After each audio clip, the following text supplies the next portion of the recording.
Happy Thursday, scholars. We are almost through the end of the week, and today we are going to finish up reviewing our Golden Age civilizations by going back to classical Rome and wrapping up what are three things about classical Rome that would make them a Golden Age civilization. All right, because it is Thursday, it is also Sports Jersey Day. I am wearing my Kevin Durant jersey from when he was on Golden State. I have not gotten a Brooklyn jersey yet. I promise you I will. Once the season starts up again, I guess. There's no rush now.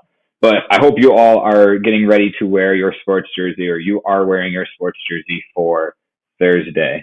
So let's get right into it. What is our assignment for Thursday? Well, remember, let's first open up our Golden Age word wall. We're going to need that in order to complete our assignment.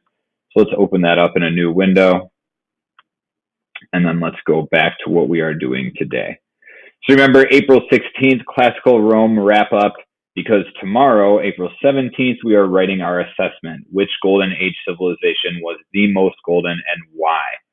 So same thing as the prior 2 days. Your job for this assignment is to use the Duxter's website on ancient Rome to complete your graphic organizer on ancient Rome. Again, I have transferred my information about New York City over. I'm only collecting evidence about what makes New York City a golden city. You are collecting evidence about three different civilizations. So if you did not finish your research on classical China yet, go back and finish classical China. If you have not finished your research yet on classical Greece, go back and finish classical Greece and then come into classical Rome. In order to complete the assessment, you've got to have at least three pieces of evidence about one civilization.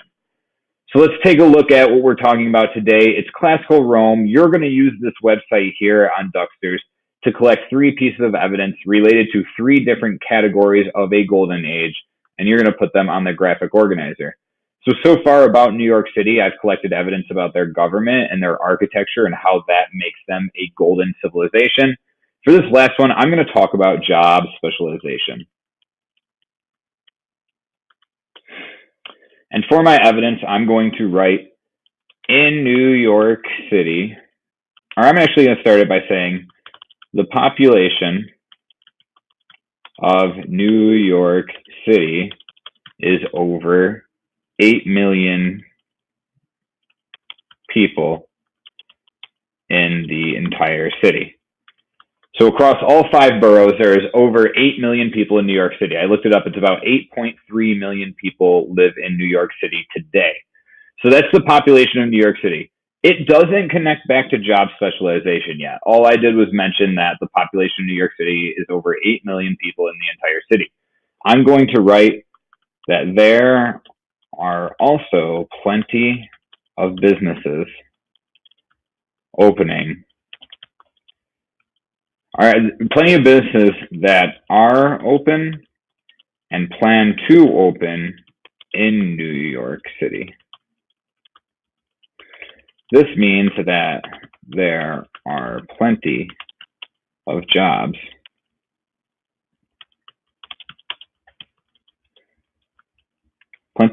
available for the citizens of New York City.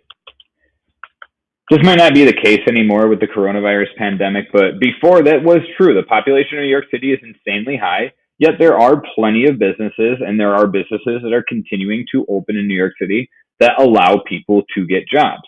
That's a good thing. That proves that New York City is golden. But now I need to explain how. How does that prove that New York City is golden? I'm going to write the jobs available to New Yorkers, to the jobs available to the high population of New Yorkers proves that the city is golden because people can work different jobs based on their abilities, and it allows the economy to flourish. The jobs available to the high population of New Yorkers proves that the city is golden because people can work different jobs based on their abilities, and it allows the economy to flourish. So let's go back here Job specialization, people having different opportunities to work different types of jobs in civilizations based on skill and knowledge level. So what I'm saying here is that the jobs available in New York City prove that the city is golden because no matter how high the population gets in New York City, there's always available jobs for people, no matter what their skill level is.